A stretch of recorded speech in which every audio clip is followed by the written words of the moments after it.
how to fix Hogwarts Legacy not launching problem. So let's get started. To do this, just you have to open Epic Games Launcher, and once you're in Epic Games, I don't have Hogwarts Legacy installed in my PC right now, so currently I'm just gonna tell you how to do that from Rocket League.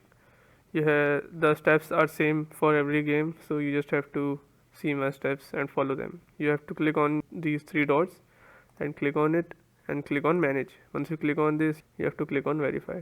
Once the files would be verified, then what you have to do is click on this little folder icon. Just click on this and click on binaries, click on Win64 and search for your game application. Once you do this, you have to right click on this and run as administrator. After this, your game should be launching without any problem.